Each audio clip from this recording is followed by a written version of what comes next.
filled with such gratitude and a sense of sort of awe and humility of all that has been offered and shared and co-created in this space, and so thank you all. And I'm so excited for Dr. Amanda Kemp this morning. Amanda is the author of Say the Wrong Thing, Stories and Strategies for Racial Justice and Authentic Community. And she's also an artist and performer and master teacher and is just a huge friend of Kendall Hill. And I am so excited to welcome her to join us today and do something a little different in the space. So welcome, Amanda. Thank you.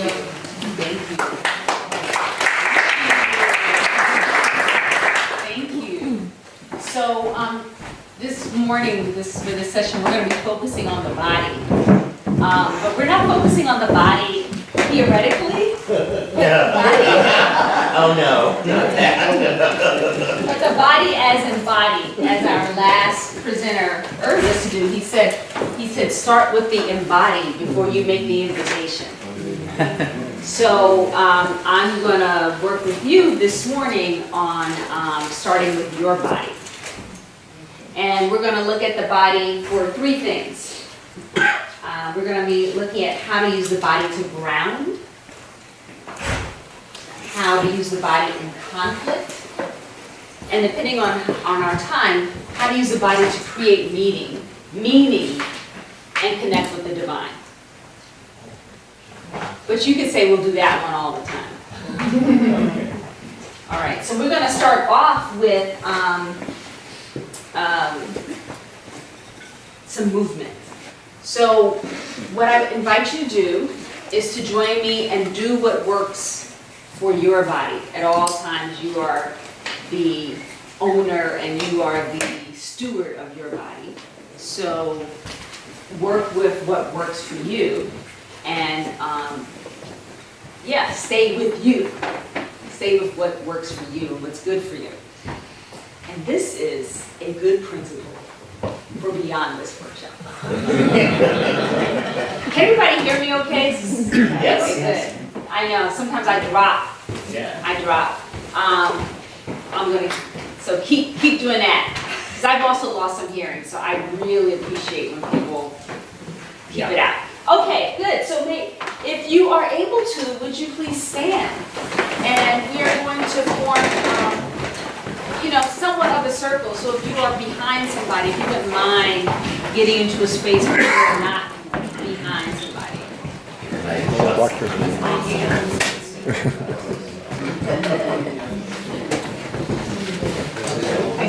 Yeah, we just want everybody to be.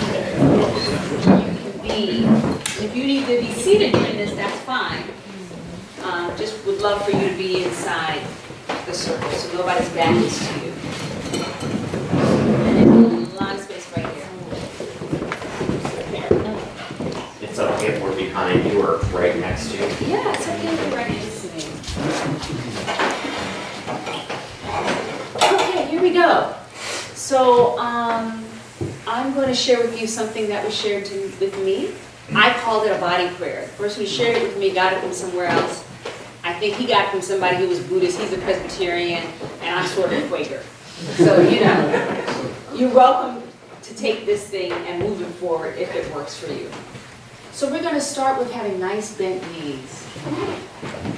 Feel your feet on the ground.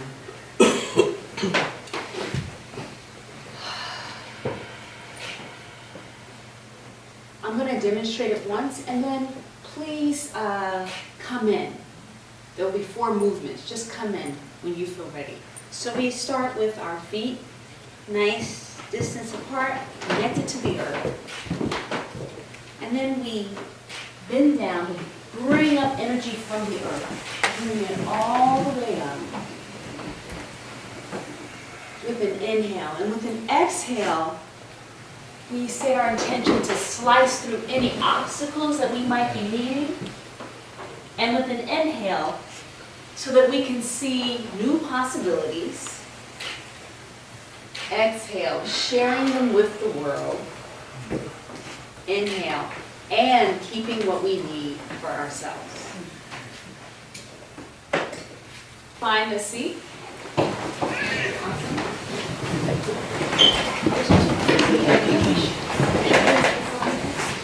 Oh, Alicia Keys. That was We Are Here by Alicia Keys. So I'm going to tell you a little bit about me, so you'll understand where this desire to connect and to share about connecting comes from. So,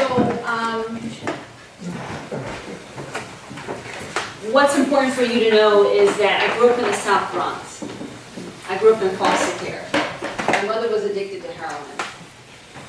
So I grew up in a poor urban community facing a lot of the daily trauma that kids have to deal with day in and day out in those kind of spaces.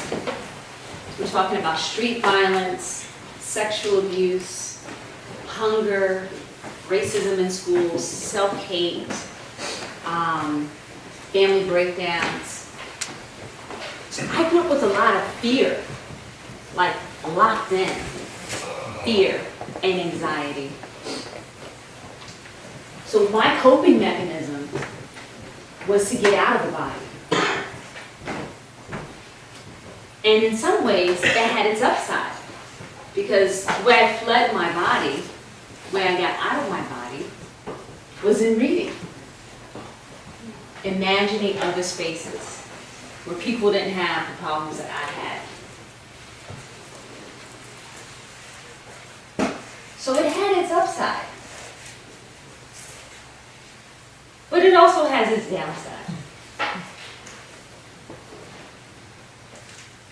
We're not just minds. In fact, what we know about how people make decisions, where behaviors come from, is not at a mind level. It's often at a feeling level. And the body, when we step out of it, because we don't want to feel the feelings, when the body shuts down because the emotions are too difficult for us, or we don't have practice in being with the emotions without being overwhelmed by them, then the body starts to accumulate the weight of our experience. So we find ourselves doing things like yelling at someone who's close because of something that happened outside of our space, outside of our home space, right? We find ourselves having physical symptoms. A little bit of a backache, or maybe a bit of a backache. I work with people who had to check their blood pressure every day, because of the anger, frustration of living in the system that we're living with. I was at a school, I was at Newman actually, which is not far from here, and two of the black women students who were really, engaging with me about how to have difficult conversations about racism and stuff like this. As we were talking, they both started talking about anxiety and like how they're constantly managing their anxiety. So when we don't actually deal with the body, actively work with the body, comfort the body, speak to the body, stretch the body, it comes up. It comes up. And it will come up in ways where maybe you would prefer it did.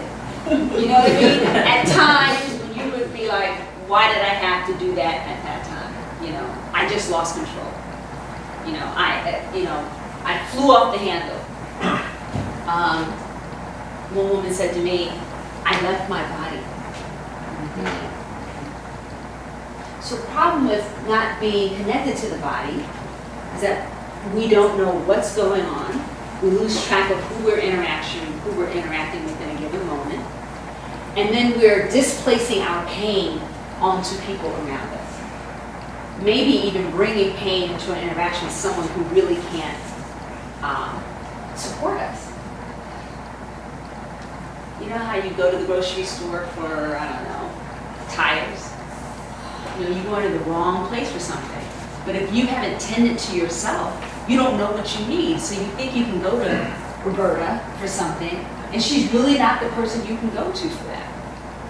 And it's not until you're in the tangle with Roberta, when you're talking about, let's say, whatever it might be, racial justice, that you realize, oh, I got all these hurts, you know, and this is not the person. But what I brought to her is all these hurts that I haven't tended to. So you are in a disempowered situation. You are in a disempowered position when you don't know what you need and you haven't been tending to yourself. So, let's get to the body. Let's get to the body, getting grounded in the body, what it feels like, noticing what it feels like to get the body grounded. Does anybody here have any practices that you do to get your body grounded, to feel connected to your body? Yes, and what's your name? My name's Deanne. Deanne, what do you do? My own language. Yeah, so what do you do to ground Okay, yourself? so what I do to ground myself is to take my shoes off and go step out into the Yes. walk into the grass and stand there and observe the nature of my garden or whatever is happening, the different birds that come to visit, to ground myself. Yes, yes. And there's all kind of research now about how putting your bare feet on the ground in dirt actually charges you, recharges you. Awesome.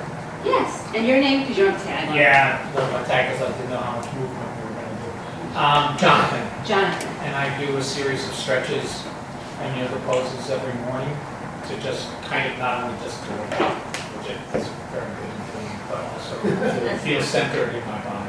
Yeah, yeah. I had a water thing. Oh, here it is. Great, thank you. Being transparent, I need water. And Deanna, is it Deanne or Deanna? Deanna. Deanna knows this. If you're mentoring or coaching people, so I had to stop the phone call and say, I'm going to come right back. I need to go to the bathroom. You know, rather than the pushing through, the plowing through, the thing that we do, as if we don't really have bodies that need care.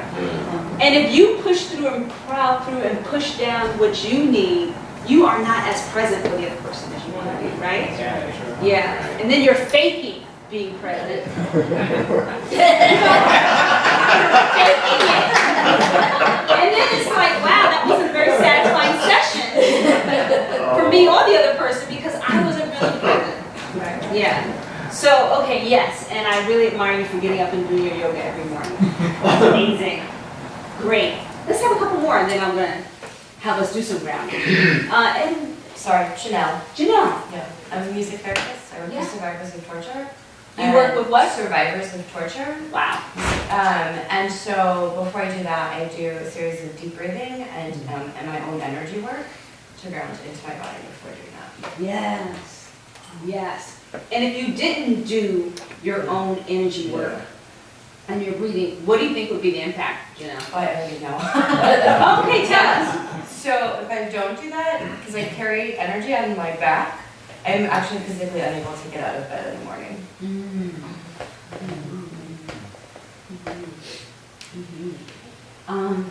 Anybody else in a kind of a helping profession here? I'll come back to you. Anybody else in a helping, therapist?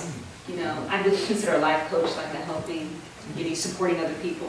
Okay, a few of us are in here. So it's very easy to absorb other people's stuff and carry their weight. Yeah, if we don't take care of ourselves. Yeah. Awesome, thank you. Thank you, Jenna. And Debbie? Yeah. There's a couple things I do. I had a hip replacement and I have herniated disc, so every morning before I get out of bed, I stretch, from the hips and stretch my legs. And that really helps me because usually like she said, getting up in the morning I'm kind of stiff.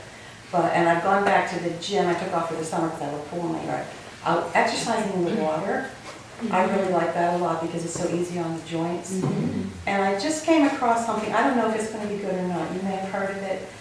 It's about how, it's called, a book that I'm reading called The Mind-Body Prescription. And it's about how we all have, in the unconscious, we have anger.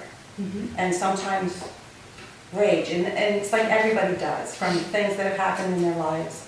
And it talks about techniques of the way you can talk to your brain, because what your brain does is it distracts you from the emotions by allowing you to have the pain.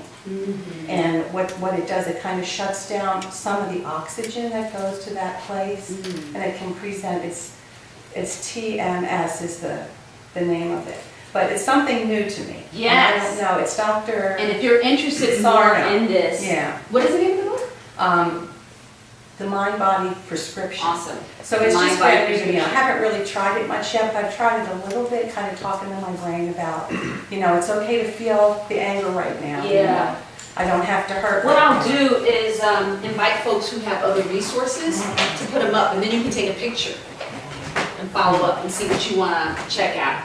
There's a lot of stuff coming out right now about He that. has another book too, Healing Back Pain. I don't know if anybody has back pain. I haven't looked at that one yet, but Exactly. yeah. So let's go ahead and, so we kind of had a few people talk about what they do to ground. So, and I just started us off with that little bit of a body prayer to invite some energy in. But let's go ahead and do some mindful movement. So this is stuff that you can do mindfully and adapt to yourself very simply to help you ground. Wait, could you all stand up? So one of the things that we heard are really moving, and some of you have been here for a couple of days, so you've got a lot to digest, right? And process. So, so when you've had a lot of and emotions are energy. So when you've had when you've felt a lot of emotion, I think it's important to get back to the ground, to let stuff go that's not yours, and to integrate as best as you can. So, so we're just going to start with some just very easy, and when I say easy, I mean simple movement that you can do on your own, and again, steward yourself. So do what works for you. So we're just going to start with, I'm just going to lead you through it with an inhale. Put your arms all the way up. Yeah, exactly. So we're just going to, so as you feel your arms up there, find your feet. Find your feet underneath you. Find the base of your big toe and the base of your little toe. And the inner part of your heel and the outer part of your heel. So you've got kind of like 4 points of connection on the ground. And then check in with your shoulders. Did they rise all the way up when you put your arms up? So let them come down. Yeah. Okay. So what we're going to do now is let the left arm come down, nice and easy, noticing what it feels like. And then reach up, if it works for you, looking up toward the sky. And those fingers that are up there, just imagine that they're reaching for an apple or a peach, whatever your favorite fruit is. Just reaching up there and notice what it feels like on the side of your body. So you're staying in touch with yourself. You're reaching to the point where you feel a stretch, but you're safe. And then if it feels okay, lift your right heel off the ground so you can get even closer to that piece of fruit that you're reaching for. Breathing. And with an exhale, letting that come all the way down. Again, noticing what it feels like. Where do you feel anything? Find your feet again. On an inhale, bring the left arm up. Looking up toward that left hand, if that feels good for you. And then lift the left heel off the ground. If that feels good. reaching for that piece of yummy fruit, noticing what it feels like on your left side as you reach up and inhaling and exhaling through the nose.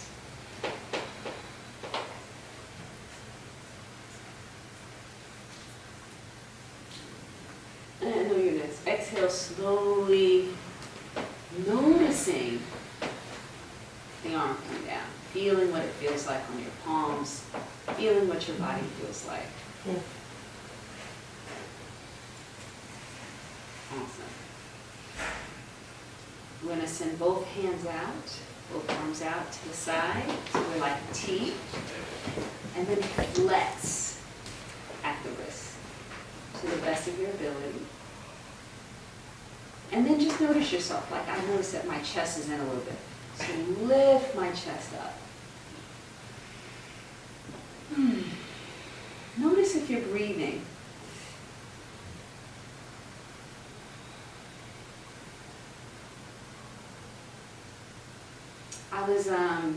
I was working with Neonu Span, who's an African American Quaker and a diversity, equity, and inclusion giant.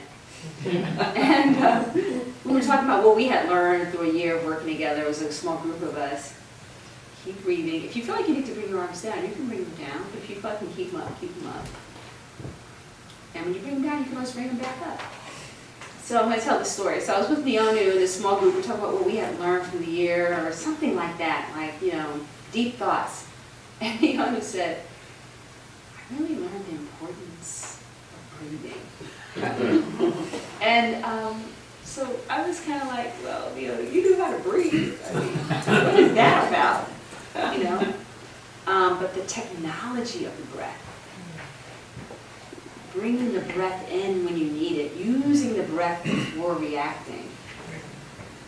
Using the breath to help you sort through what you're feeling and where you're feeling it. Very powerful. So just find your breath.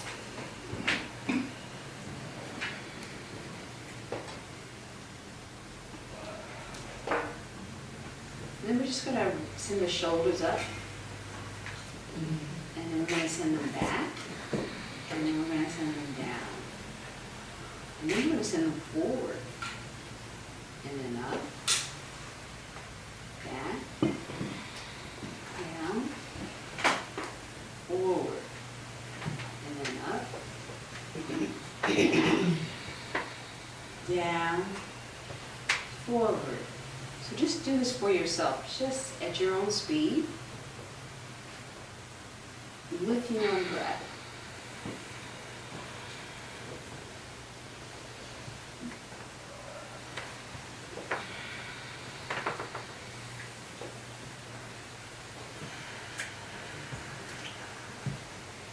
So when I do this, I listen to a recording that I got from my mindfulness teacher. Because there's no way I would do this like more than once or twice. I'm a little bit of the go, go, go. One of the effects of living in New York for so long is that my thing was, so I grew up in the 70s and the 80s in New York. And so one of the ways I dealt with the fear of being mugged was to always have money easily available to give over. But the other way, and relax, and the other way though, I'm going to turn the head to the right, and then back to center,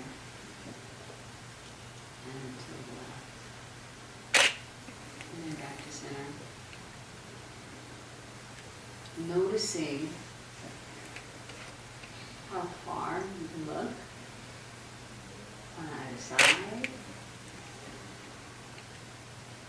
Noticing where you want to strive. And you can strive if you want to. But knowing that in this moment you actually don't have to.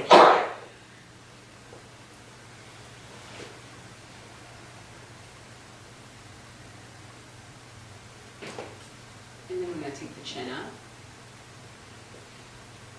So what we're doing is stretching the front of the throat. You just want to notice what that feels like. You stretch the front of the throat. And exhaling, you've been holding your breath.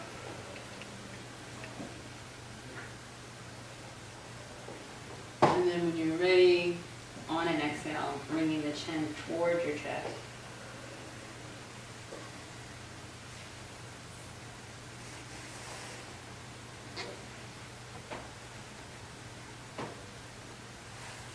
And then coming back to center.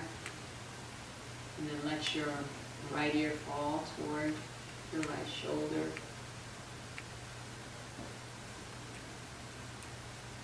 And then up. And then left ear fall toward the shoulder. Noticing there's a difference in how tight one side is compared to the other. And then back up to center. So you're going to follow your own breath and your own pacing with this now. Taking care of yourself. You're meditating for yourself.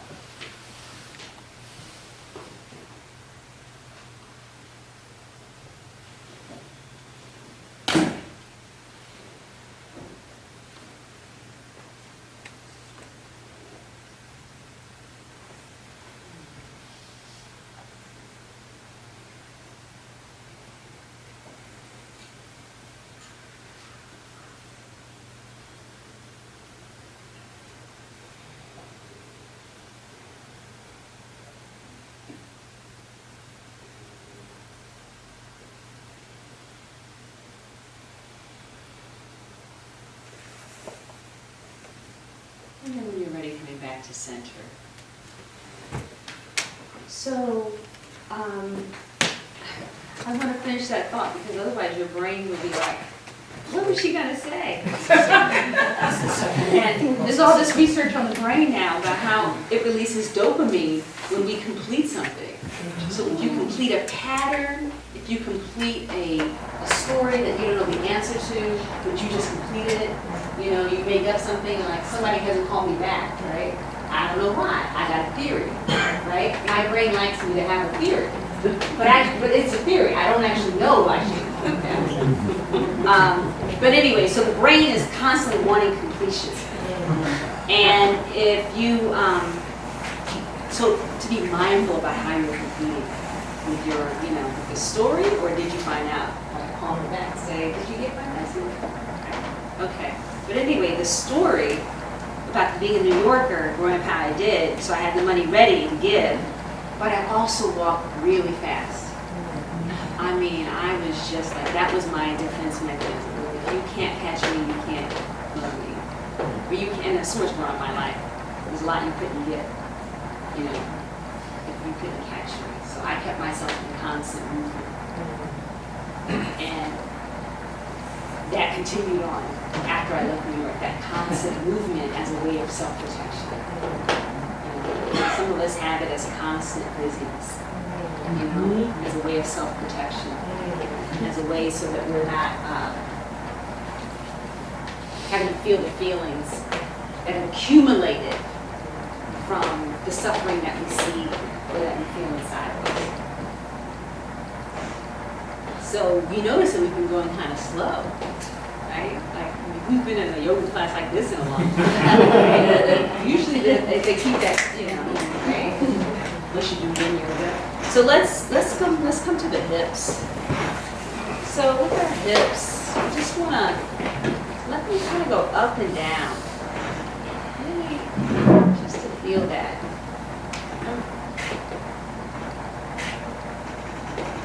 And I've done some yoga teacher training, you know, a few years ago when I was here at Pendagal. I completed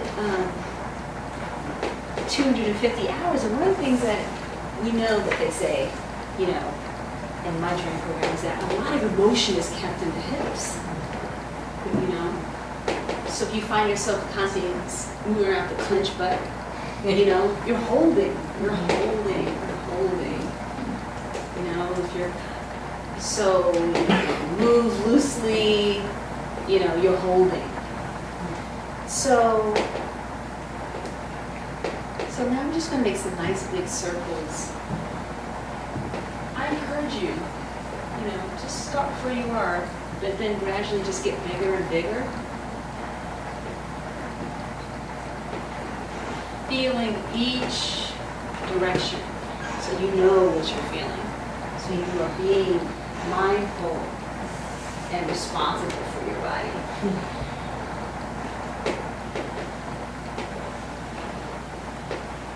I'm going to keep talking because I feel led to.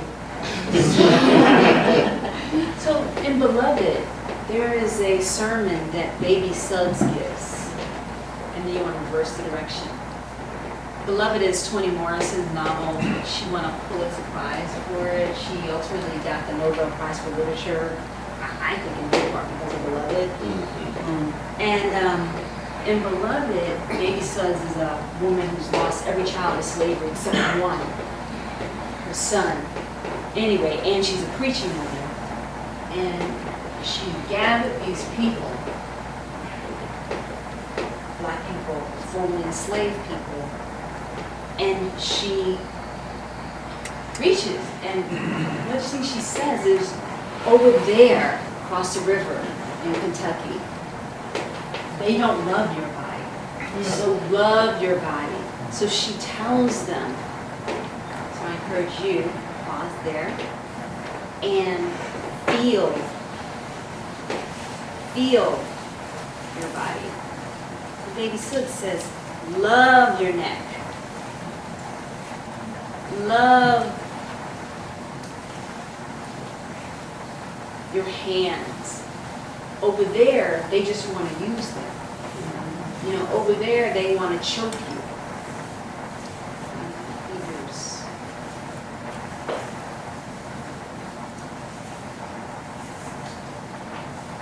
So really feel your body. And there are certain things, perfect. Whenever you need to sit, please sit. You can stand back up or you can stay seated. So there's some things that will actually soothe your body. Some of them you probably started doing as a kid. But one of them is like rubbing your knees. Actually soothes your body. Rubbing joints and circular motion actually promotes a sense of well-being.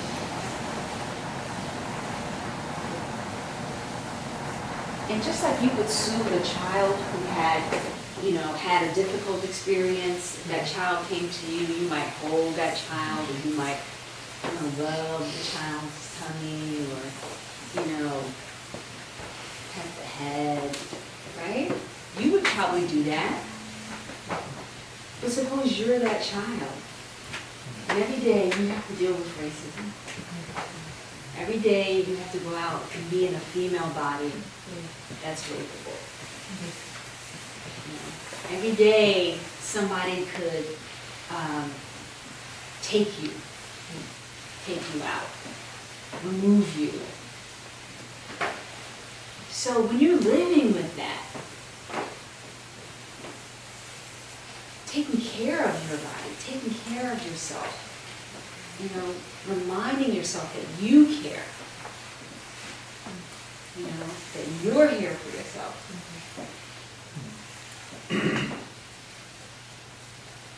It's something in your power. You can do that. And if you do it, people around you in your family or in your organizations will start to notice you and start to copy you. Without even knowing it, or without you knowing it.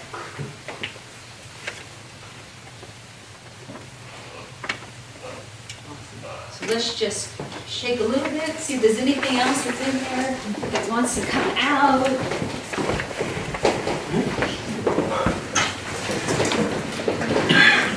So my recommendation is if you're not like, what's your name? Jonathan. If you're not like Jonathan or Debbie, where you just do your thing in the morning before you get up, they're doing it. If you're kind of like me, you're kind of like, whatever, I don't know. How long's it been? I gotta go. You know, if you have a little bit of that, then I recommend you follow a recording. You know, so just do it with whoever it is that you're listening to. So you do your 10 minutes or your 5 minutes or your 12 minutes, whatever the thing is. But you know, don't put it all on your mind. Because this is a dangerous, dangerous instrument.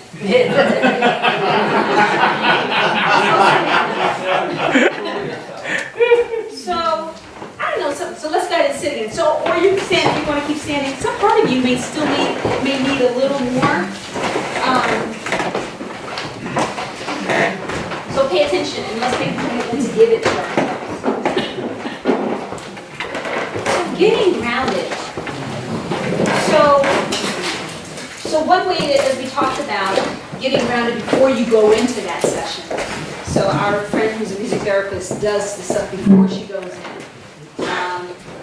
But what about when something happens and you got ungrounded by the thing that happened, like the trauma, something difficult. So if you just make a commitment to yourself that after you have that difficult conversation or that meeting or interaction, that you're going to pay attention to yourself. That you're actually going to pay attention to yourself. So I'm going to introduce you to something, a meditation practice that I use, and we'll do it for about 5 minutes. I know some people can go long. I have a lot to do. I'm very busy. So this is so we'll do the 5-minute version for those of us who are Energizer bunnies. And Nionu, I mentioned earlier, also said this at a session I was at. She was like, the one thing that's kept me going all these years is this practice. So I'm listening. And the practice was holding space for transformation. So,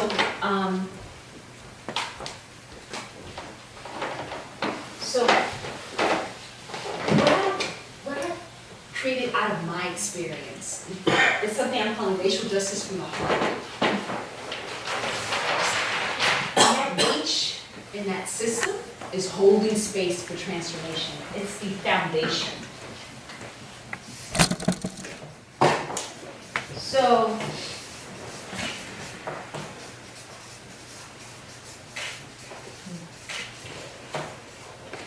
So that's the main part of the system that I'm going to share with you today.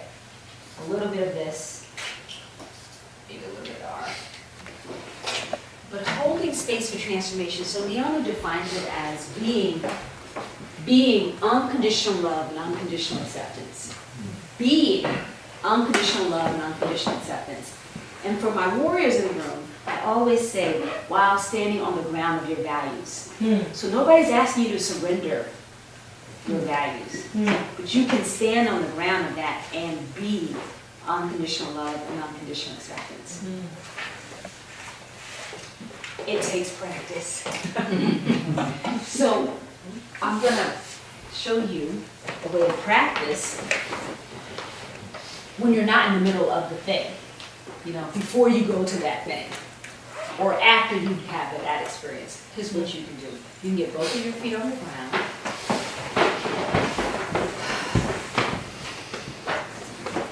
If you're someone who sits on a cushion, awesome, you can do it that way too.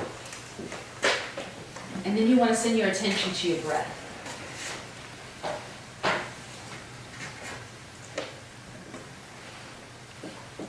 Notice and feel your breath as you inhale through your nose and track it going all the way down your chest, maybe even to your belly. And as you exhale, track it coming back up and out through your nose.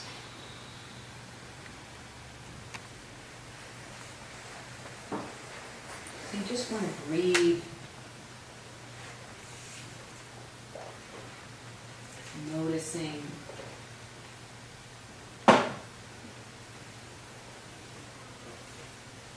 what it feels like.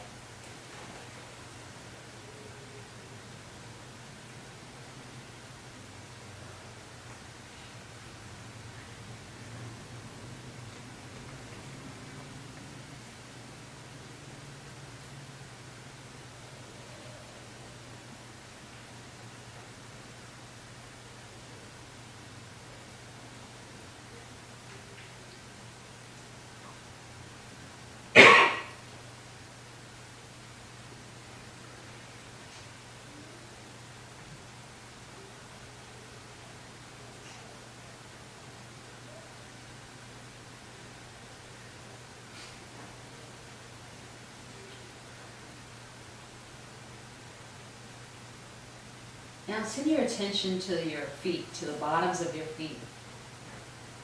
And just pretend that you can breathe in through the soles of your feet all the way up to the center of your chest.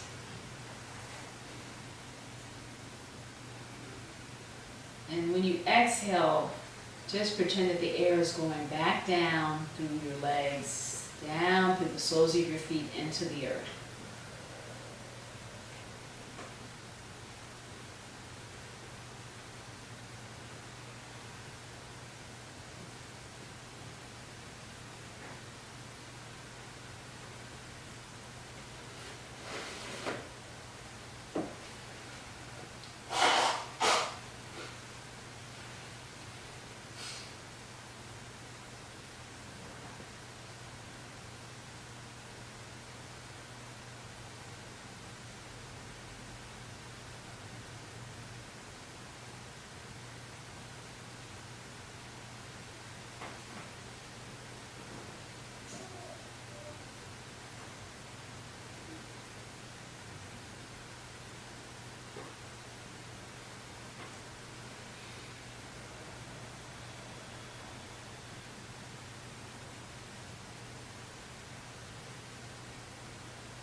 And now very gently, silently to yourself,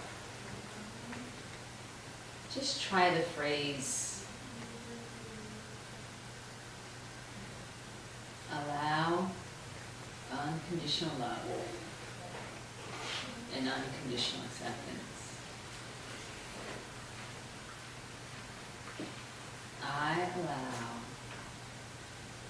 unconditional love and unconditional acceptance.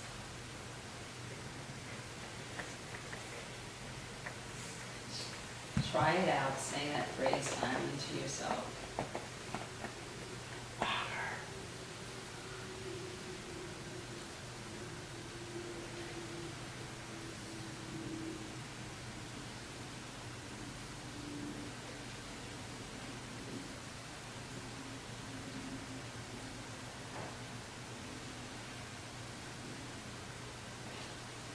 Can you say it again louder? Yes. I allow unconditional love and unconditional acceptance. Just try it out, saying that phrase silently to yourself. Noticing what it feels like. Noticing any emotional or physical sensation when you say that phrase. I am unconditional love and unconditional acceptance.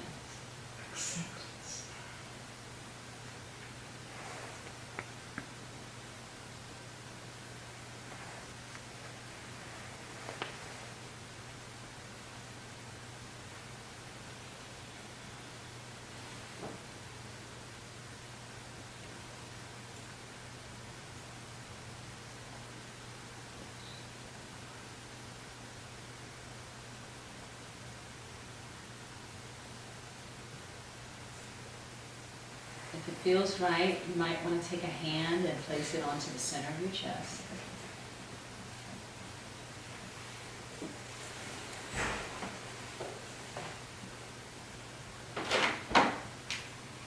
And now try this phrase.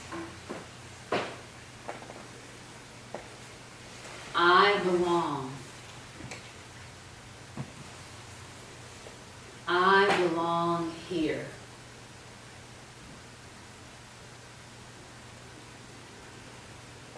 I belong.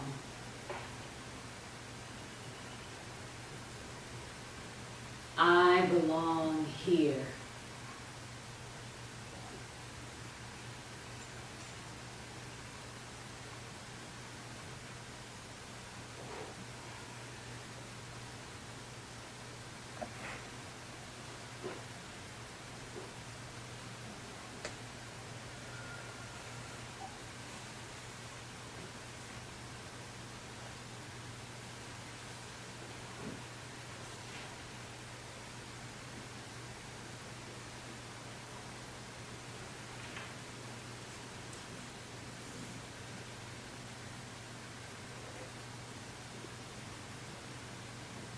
Now just take a moment to acknowledge yourself for having shown up and done whatever you've done in the last few minutes of this exercise.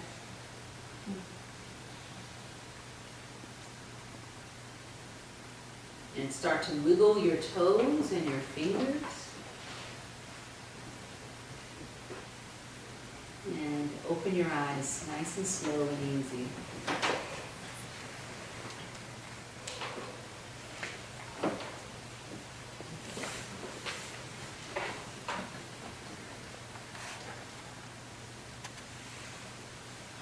So take a moment and check in with yourself.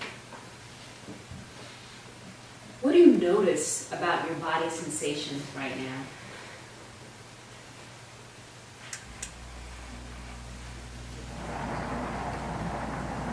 What do you notice about your feelings right now?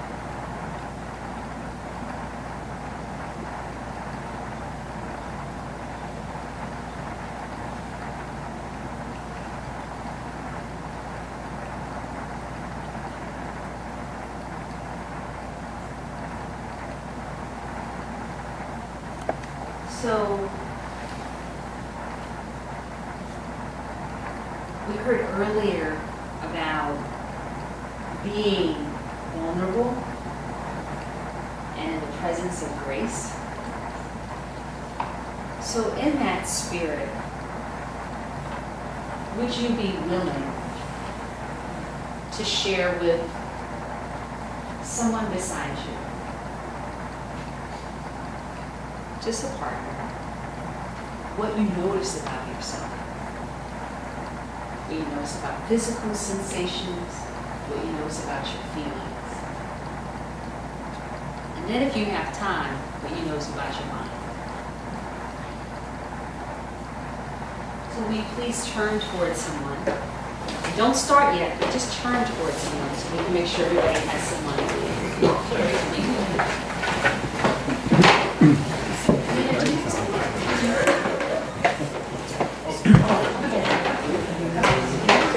It's okay, we have a threesome is okay. Everybody has someone?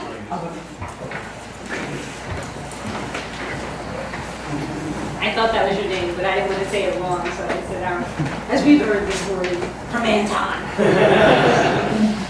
Okay, so you're each going to have literally 90 seconds to share what you notice about your body sensations, your emotions, and lastly, your mind.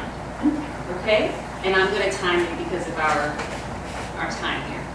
Will the person with the shortest hair go second?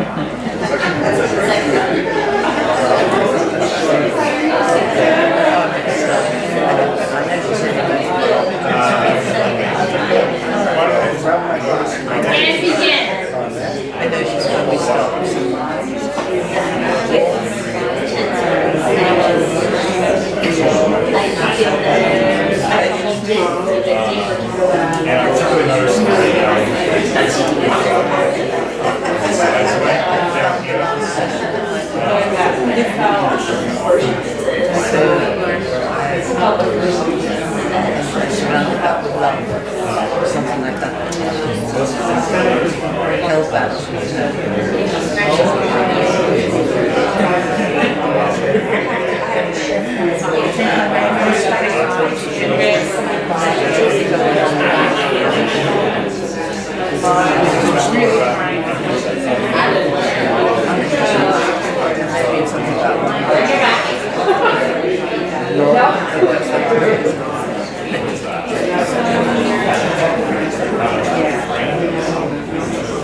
And wrap up that thought and allow your partner to speak.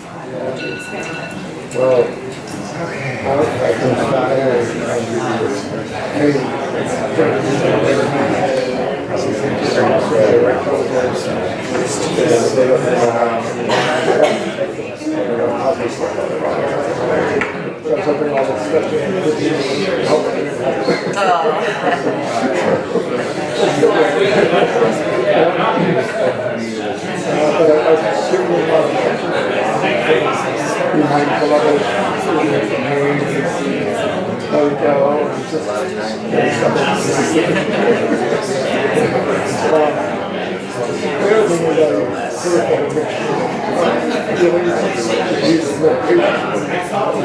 can but also anxiety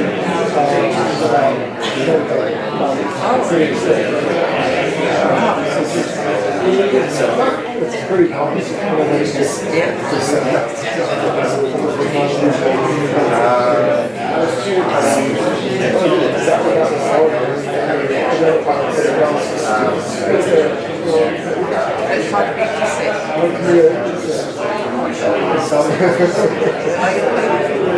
No. I really like it. Oh, yeah.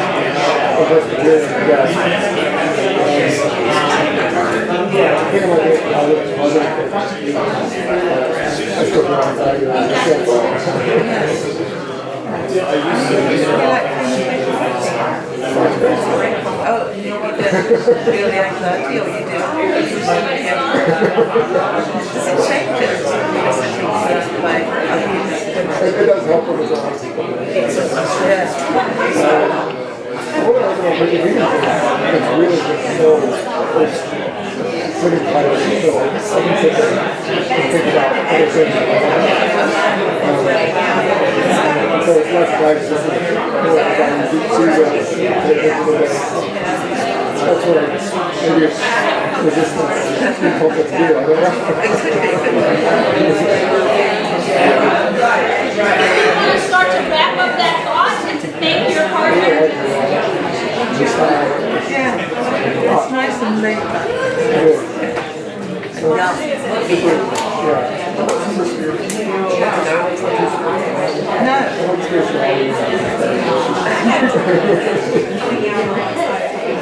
Like what I used to do. Just talk about being like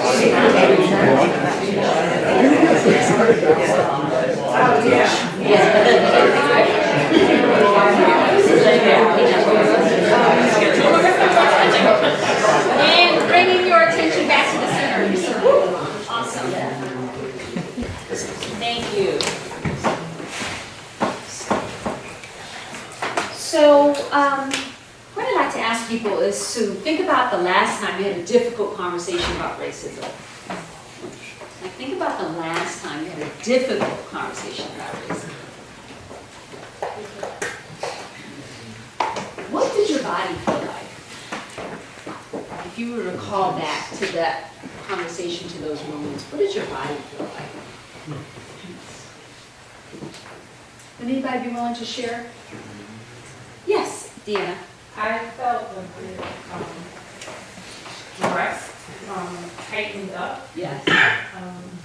felt more of a punch going on. Yes. And I had to keep reminding myself to get back down, but I felt that pressure as I did that and pulled back down in my chest. It was So stress, tightening up, hunched, awesome.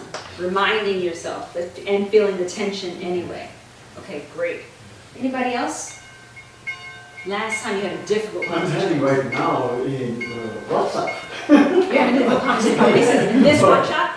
No. WhatsApp. I mean, that's the communication. Oh, you're having a conversation on WhatsApp Yeah, in about Brazil. racism? About in Brazil. Uh-huh. Here in Brazil.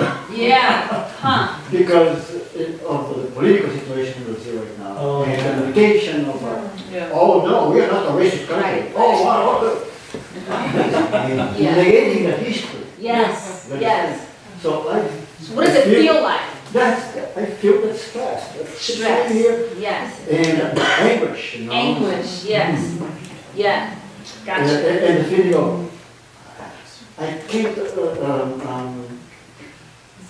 logically or intellectually say anything that would make that person think about it Right. or reconsider. It's Right. like it's impossible to Yes. talk. Yes. Use your language. And especially via text. Oh, I actually don't recommend you try to work with it. I haven't seen that go well. I don't recommend long posts on Facebook, long emails to family members about what they said or what they did. I don't recommend. Just so you know. So, thank you both for sharing, because usually the conversations that we have about racism, which is different than race, but we're talking about the ism, right? It tends to cause things to happen physiologically, right? That exercise that I just showed you of holding space for transformation, a series of steps to get yourself back to the ground of your values and to being unconditional love and unconditional acceptance. That's a tool that you can bring into a conversation about racism. What we know about people and what changes their minds is it is a rational argument. It is a rational argument. It's not how people get votes. It's not how people get votes, and it's not how they actually shift their minds. Right? Right.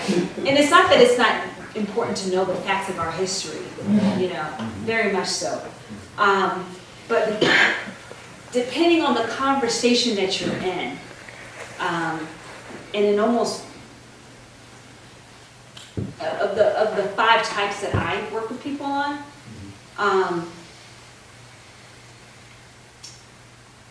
they all involve having this as your center. This has your ground place from which you then move out to make whatever kind of intervention you feel called to make. So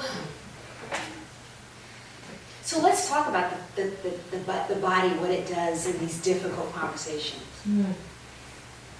I'm gonna call it a form of flight, fright, freeze, right? You all know that, right? Right? I do it, you do it. I mean, I told you a little about how I grew up in a perpetual state of fright and fight, you know? So what we want to do, but the problem is that when we're in flight, fright, or freeze, it's not the best place to be creative. It's not the best way. It's not the way to find a connection to the person, because the change is going to come from the connection. It's not the best way to hear somebody. And it actually isn't the best way to take care of yourself. If you feel like you have to fight to get, if you feel like you need to remove yourself from the situation, I'm a big advocate of that. I do advocate disengaging if it is not for you, especially for people of color, for women of color. If you, I think your first responsibility is to care for yourself. If you're European American, I feel like you got to go deeper before you disengage. Right. You know, you got to work a little more.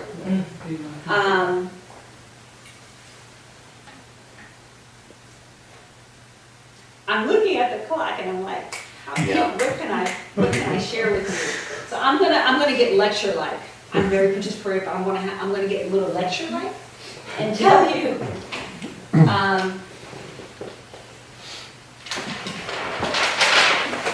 When I think of the 5 steps to a potentially transformative conversation about racism, okay? So that first step is to check in with your wise self. And that could be God, that could be, you know, your ancestors, Mother Earth, but check in with something beyond your ego and beyond your mind. Go down. Don't go up, go down. Get deep. So, and that's where you decide, is this for me? Is this conversation for me? Do I have the emotional capacity right now? Do I have to use the bathroom? Am I wounded? You know, like if you just saw some crap on Facebook, really check in with yourself, because that's all gonna come out if it hasn't been processed or worked with yet. The second step is to hold space for transformation. And the more you do this on your own, the more you can quickly bring it into a conversation. If you have a practice of it, then you can, it's like muscle memory, your body will know. And you'll start practicing it. So you hold space for transformation. This third step, is it Jose? Yeah, Jose. This is a little counterintuitive. Ready? Tell me more. If you are in a conversation with someone who's like a racism skeptic, and it's somebody who you do want to engage, who you just don't want to tell off, but somehow you, for some reason, you want to engage them, you think they might become a potential ally, they're your mother-in-law, whatever it is, you know, where you want to engage them, your intention is to stay in relationship with them, for whatever reason, then you're going to ask them, tell me more. You're really going to try to get inside of their hearts. So, why do you feel, tell me more about why you feel black athletes kneeling is anti-American. And what you're listening for is not the veracity of their stories, not the facts that they actually have right, because they probably don't. Right? But what you're listening for is what is their personal connection to feeling so, you know, upset about Colin Kaepernick. You know, what is driving that? What is the feeling underneath that? Tell me more. And the only way you can actually do tell me more for real is if you've done a lot of self-compassion and self-care. So if you are super judgmental to yourself, let's say you're European American and you're super judgmental to yourself, you know, about your white privilege or about your whatever, right? That judgmentalness is going to come out in the conversation.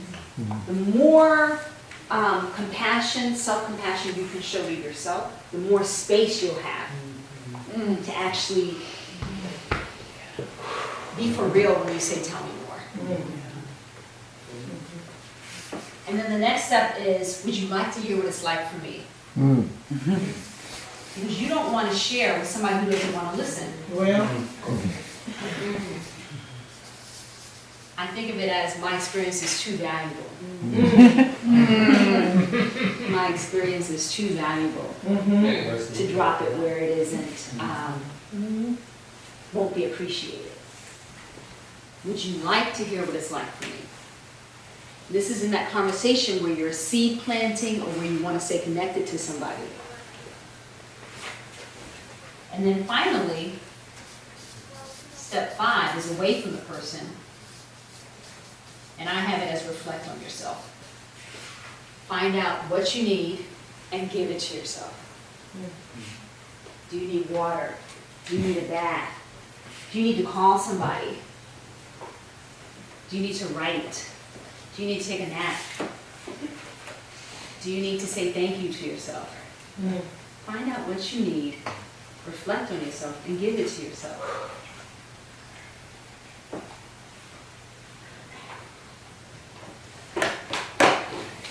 The body will tell you.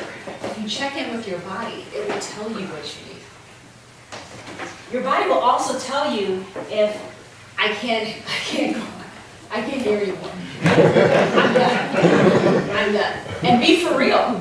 Don't stay, nobody's asking you to sacrifice yourself. Especially, and this is something I find women do, you know how we find it hard to say no, to disengage, we've been taught or trained, conditioned to be agreeable, go along, be kind, you know, right? So, if your body's like, wow, we've maxed out, then you've maxed out. Say, you know, you can make an appointment to come back to it, you can say, you know what, I gotta take care of myself. I gotta go. I gotta take care of myself. So I wonder, let's be with all of this, and then in some silence, and then from the silence, if people could just share what's rising for you, just in a few words, a phrase. Just share what's rising for you, knowing that it's incomplete, ongoing. And I would definitely be here over lunch for more conversation and whatnot.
This feels real.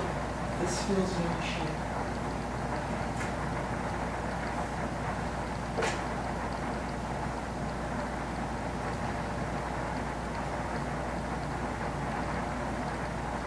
Artwork.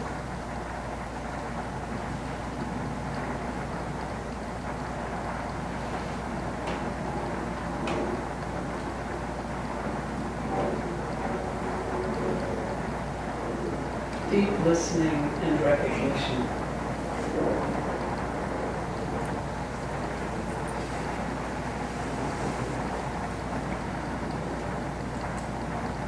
How do I go deeper and stay deeper? So you were ready to have a choice to step back. Pain.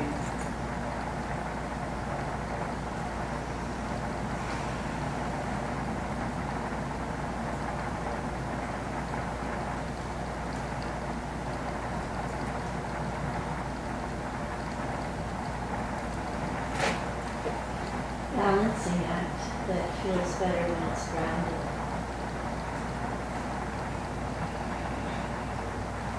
Can you say that a little louder? Balancing act that feels better when it's grounded.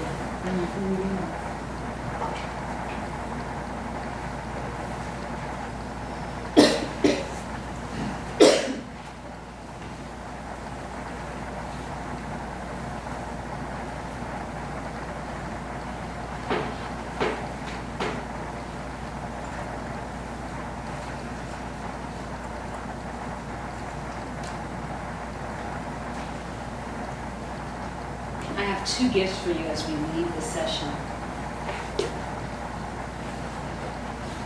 One is a worksheet that I'm just going to leave in the center of the floor for you to get this. It's called the 3 B's of being present with feelings.